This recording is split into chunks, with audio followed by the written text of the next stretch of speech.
చంద్రగుప్త మౌర్య. నీ పని రాజకుమారికి సేవ చేయడమే అంగరక్షక. నీ పని చూసుకో, నా పనికి ఇబ్బంది కలిగించుకో, లేదంటే. కోప్పడాల్సిన అవసరం ఏం లేదులే, నేను వెళ్తున్నాను.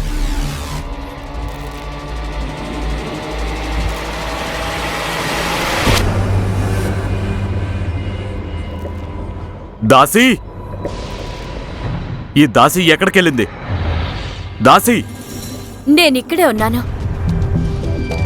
ఇదంతా శుభ్రం చేస్తున్నాను. ఆ ఈశ్వరుడికి ధన్యవాదాలు. నేను చంద్రగుప్తుడి కంట్లో పడలేదు. శాంతి తుఫాన్, శాంతి. తనొస్తున్నాడు.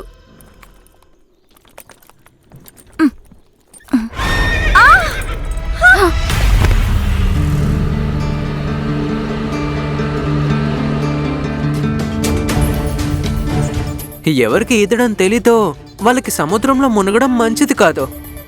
రాజ్కుమారి దూర్దరా.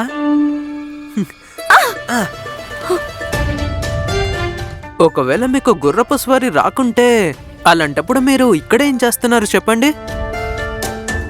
మీకిప్పుడు ఇక్కడ ఏదైనా జరిగి ఉండుంటే పాపం ఈ అంగరక్షకుడు ప్రాణాలతో బతుకుంటాడంటారా? అంతగా ఉపన్యాసం ఇస్తున్నావు?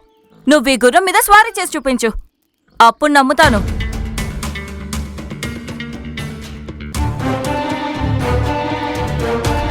ఏమైంది? ఇది చేయడం నీ వల్ల కాదనిపిస్తుందిలే. చూస్తుంటే సామ్రాట్కి చెప్పి నిన్ను అంగరక్షకుడి పదవి నుంచి తొలగించి విదూషకుడి పదవి మంచిదనిపిస్తుంది.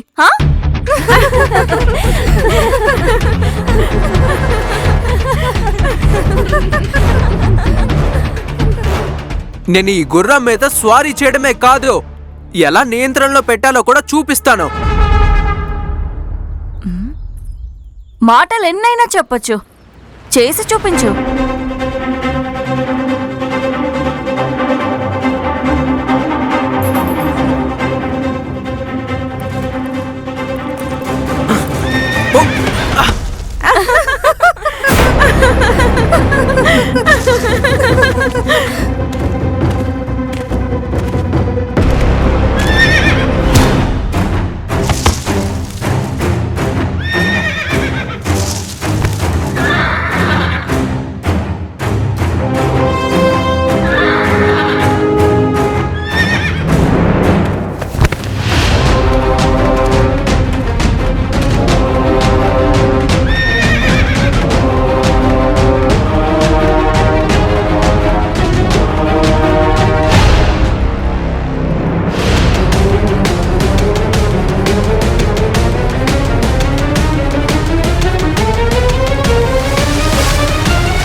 సహనం, అలాగే నిరంతర ప్రయత్నం రెండూ ఎలాంటి తాళం చెవులంటే అతిపెద్ద ఆపదను కూడా తప్పించగలవు.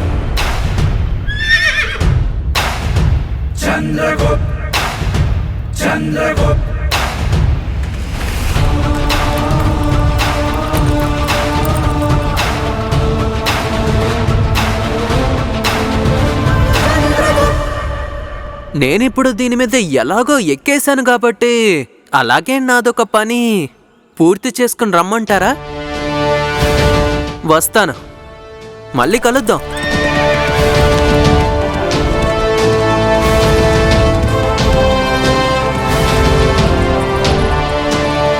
ఈసారి కూడా మళ్ళీ తనే గెలిచాడు. అది మీ చేతిలో. లేదు శుభ్రా, తను మృత్యువు కొరలో ఇరుక్కున్నాడు.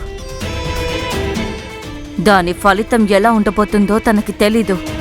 తను ఏ గుర్రం మీద స్వారీ చేశాడో అది సామ్రాట్కు చాలా ఇష్టం. ఇక సామ్రాట్ కాకుండా ఆ గుర్రం మీద ఎవ్వరూ కూర్చోరు. ఇప్పుడు వాస్తవం తెలిసిన తర్వాత ఇక సామ్రాట్ ఏం చేస్తాడో చూడాలి.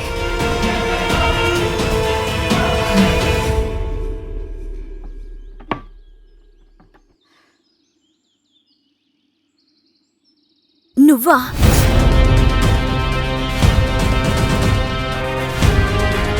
నువ్విక్కడేం చేస్తున్నావు? ఎందుకు? నీకేమనిపించింది? గాజుల దుకాణంలో దాక్కుంటే నాకేం తెలీదనుకున్నారా? తెలివైన వాడివే. మంచిది. మీరు కూడా అంతే మూర్ఖులమ్మా. ఒకవేళ అదే సమయంలో సామ్రాట్కి ముళ్ళు గుచ్చుకోకుండా ఉంటుంటే ఈరోజు ఇలా వీధిలో దుమ్ము దుల్పక్కర్లేదు. నీ ఉపన్యాసం వినాలని లేదు, వినాలన్న కోరిక లేదు. ఎక్కడి నుంచొచ్చావో అక్కడికి వెళ్ళిపో. మీలో ఇంకా నాలో ఏదో సమానంగా ఉంది. మీ కూడా నాలాగే మొండి, అలాగే పంతం ఎక్కువ.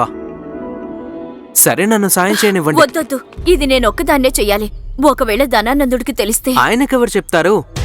ఇక్కడ సామ్రాట్ సైనికులు కూడా లేరు కదా. ఈ ప్రజల్ని చూస్తున్నావా? వీళ్ళంతా ఈరోజు ధనానందుడి కళ్ళు. ఎవరైనా వెళ్ళి సామ్రాట్కి చెప్తారు.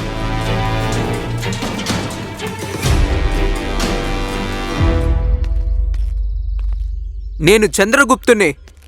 ఇప్పుడు ఈ స్త్రీకి సహాయం చేస్తున్నాను. కానీ నా ఉద్దేశం రాజద్రోహం లేదా విద్రోహం కాదు. ఇది కేవలం మానవత్వం మాత్రమే. దాన్ని పూర్తి చేయాలి. ఎందుకంటే నేను నమ్మేదేంటంటే ఇలాంటి దౌర్జన్యం ఒక క్రూరత్వం. మీరు ఇప్పటికీ కూడా సామ్రాట్ దగ్గరికి వెళ్ళి చెప్పాలనుకుంటున్నారా? అలాగే అయితే చెప్పండి, ఆయనకి చెప్పండి తను ఇచ్చిన తీర్పుని నేను పట్టించుకోలేదు అని.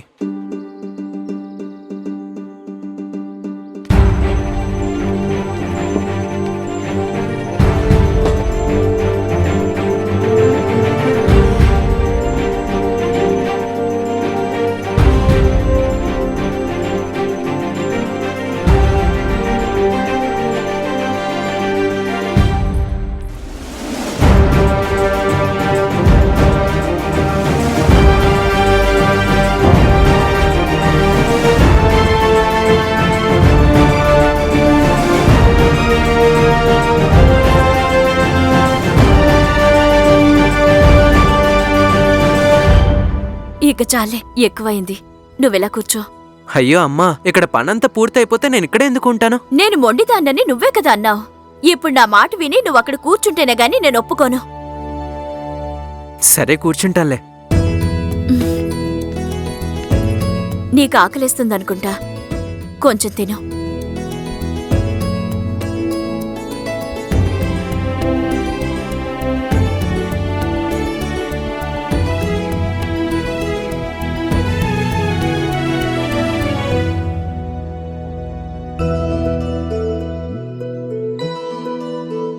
క్షమించు, నా దగ్గర నీకు పెట్టడానికి ఎండిన రొట్టెలే ఉన్నాయి. మాట్లాడకమ్మా, కొంచెం ఆస్వాదించు. నువ్వు చాలా రుచికరంగా ఉన్నాయి.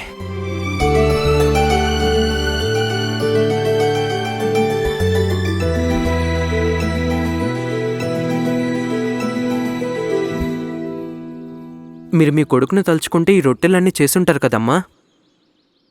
ఎంతో కష్టంగా, అలాగే చాలా బాధాకరంగా ఉండుంటుంది. అవును, చాలా బాధ అనిపించింది. క్షణ క్షణం అనిపిస్తుంది. కానీ తర్వాత నీలాంటి కొడుకుని కలిసినప్పుడు నా బాధ మొత్తం మాయమైపోతుంది.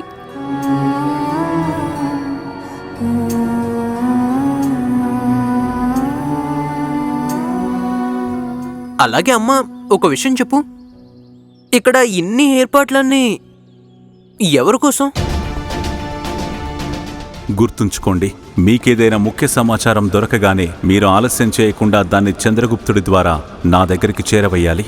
నేను గూఢచారునిగా మారి ఆ సామ్రాట్ సమాచారం మీకు అందిస్తున్నానని తెలిస్తే అప్పుడు తానేమీ తెలియచేయడు కదా. దాని గురించి మీరు బెంగపడకండి.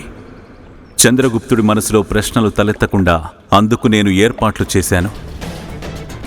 మీరు కేవలం సరైన సమయం వచ్చినప్పుడు రహస్య సమాచారాన్ని నాకు చేరవేయండి.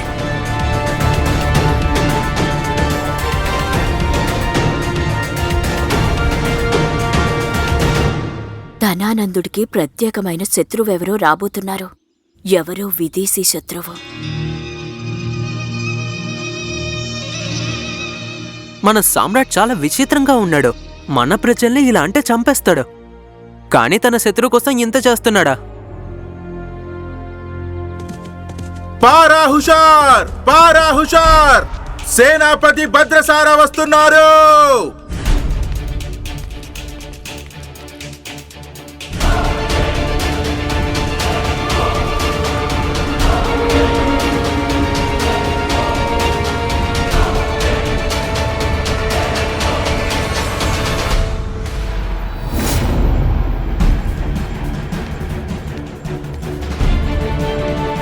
ఇంత తక్కువ సమయంలో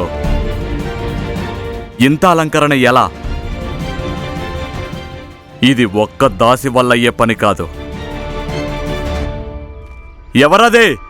ఈ దాసికి సహాయం చేసింది ఎవరు? మీలో రాజాజ్ఞను వ్యతిరేకించింది ఎవరు? నువ్వు ఇంకా మంచి పనులు చేస్తూనే ఉండు. ఒక్క వ్యక్తి అయినా నోరు విప్పాడు అంటే ఈ రోజు నీ పని అయిపోయినట్టే చంద్రగుప్తా. మీలో రాజాజ్ఞని వ్యతిరేకించింది ఎవరు? ఒకసారి మా వైపు చూడండి సేనాపతి. తన ప్రాణాన్ని ఇవ్వాలని ఎవరు అనుకుంటారు? మాలో ఎవ్వరూ తనకి సహాయం చేయలేదు. అవును, మేమంతా చూస్తూ ఉన్నాం. అవునవును, పని మొత్తం తనే చేసింది. సహాయం చేయలేదు.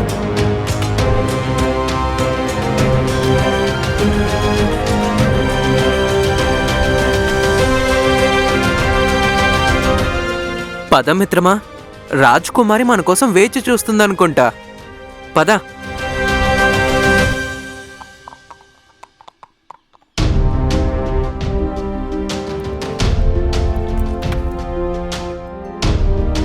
మిత్రమా, నాకు ఎందుకో తెలీదు, నువ్వంటే నాకు చాలా అంటే చాలా ఇష్టం. నాకేమనిపిస్తుందంటే నిన్ను నాతోనే ఉంచుకోవాలి అని. మనిద్దరం కలిసి బయటకు కూడా వెళ్ళొచ్చు.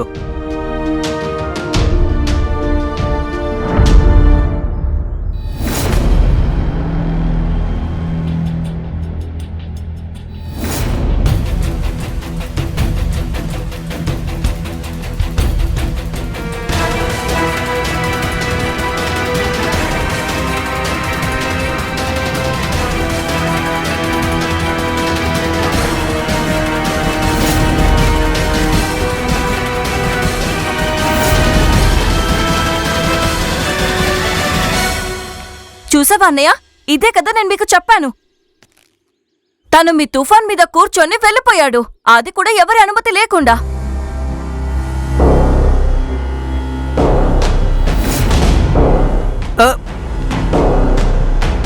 క్షమించండి సామ్రాట్, నాకు తెలియదు ఇది మీ గుర్రము అని. అబద్ధం. ఇతనికి మొత్తం తెలుసు. కేవలం ఇతను సామ్రాట్ గుర్రం మీద కూర్చొని నేను స్వారీ చేయగలనని చూపించాలనుకున్నాడు. అబద్ధం. మీ చెల్లెలు అబద్ధం చెప్తుంది సార్.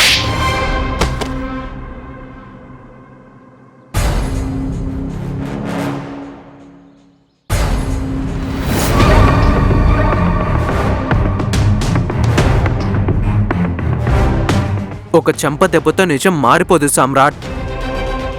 రాజ్కుమారి స్వయంగా దాని మీద ఎక్కే ప్రయత్నంలో పడిపోయిందే. నేను తన్ని ఆపాలి అనుకుంటే తనే నాకు సవాల్ విసిరిందే. నేను ఈ గుర్రం మీద స్వారీ చేసి దీన్ని నియంత్రణలో పెట్టాలి అని.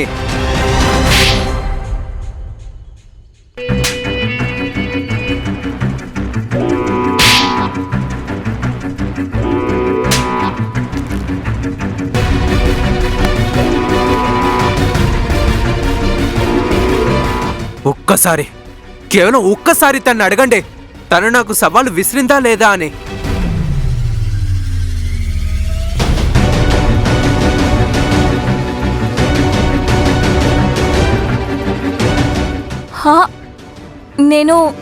నేను తనకి సవాలు విసిరాను, కానీ దాని మీద కూర్చొని వెళ్ళమని నేను చెప్పలేదు.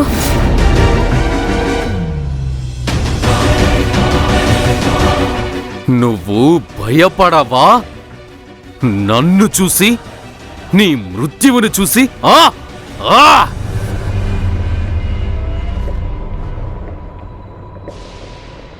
నేను చెప్పేది నిజమే అయితే అలాంటప్పుడు భయపడాల్సిన అవసరం లేదు. నా మృత్యువుని చూసో లేక మిమ్మల్ని చూసో. నువ్వు అబద్ధం చెప్పకుండా ఉండాల్సింది, అలాగే ఈ యువకుడికి సవాలు విసరకుండా ఉండాల్సింది. నీకు తెలియదు సోదరి, నువ్వు పెట్టిన ఈ చిచ్చు వల్ల ఎవ్వరో ఒకరు ఖచ్చితంగా కాలబోతున్నారు.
మరోసారి చెప్తున్నా నీకు, దీని మీదైతే సామ్రాట్కి అధికారం ఉందో, అది వ్యక్తైనా, వస్తువైనా లేదా స్థానమైనా, వేరే ఇంకెవ్వరూ తాకడానికి వీల్లేదు.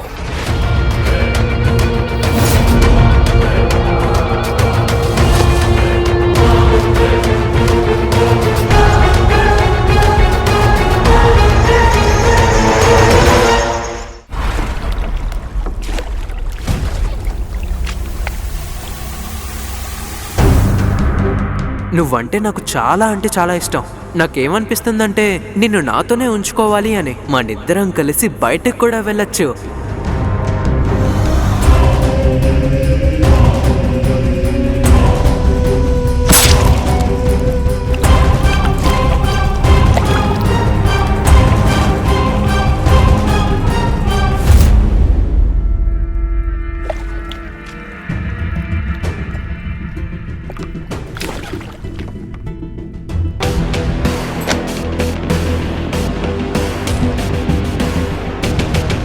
చెప్పండి, ఈరోజు నేనేం చేయాలి? ఈరోజు నీవు చేయాల్సిన పనైతే ఏమీ లేదు. ఈ రోజుకి విశ్రాంతి తీసుకో, నీ నిద్ర పూర్తి చేసుకో. ఈరోజు నీవు చేయాల్సిన పని ఇదే. నాతో ఆడుకుంటున్నారు కదా మీరు? మీ అంత తెలివి నాకు లేదు అని? 16 ఏళ్ళ ఒక సాధారణ యువకుడు మీ దాసుడు. అందుకే కదా, మీకు నిజంగానే తెలివి ఉంటే మీరు ఆ ధనానందునే ఎందుకు ఆడించట్లేదు?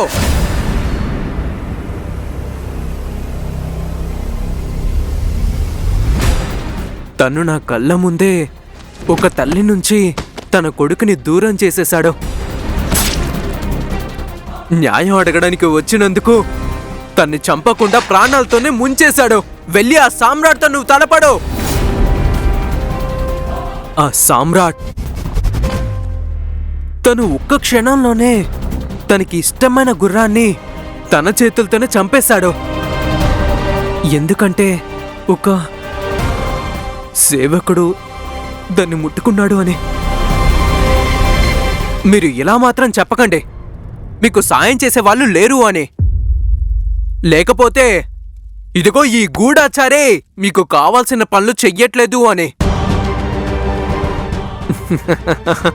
కేవలం సమాచారం ఇంకా సూచనలతో ఆ సామ్రాట్ ధనానందుడినే ప్రపంచంలో లేకుండా చేద్దామనుకుంటున్నారా? అయితే వినండి, భవనంలో అతిపెద్ద ఉత్సవానికి ఏర్పాట్లు చేస్తున్నారు. దానికి ఒక ప్రత్యేకమైన అతిథి వస్తున్నారు. కానీ ఆ అతిథి మిత్రుడు కాదు, ఒక శత్రువు. విదేశంలో ఉండే శత్రువు. విదేశీ శత్రువా? అంటే సెల్యూకస్ నికటార్. ఇప్పుడు ఆ దుష్ట ధనానందుడి మనసులో ఏ పథకం ఉంది? తీసుకోండి. ఇప్పుడు మీ ఈ గూఢాచారి మీకు కావాల్సిన సమాచారాన్ని ఇచ్చేశాడు. ఇప్పుడు ఈ విషయంలో మీరు ఏం చేయాలనుకుంటున్నారు?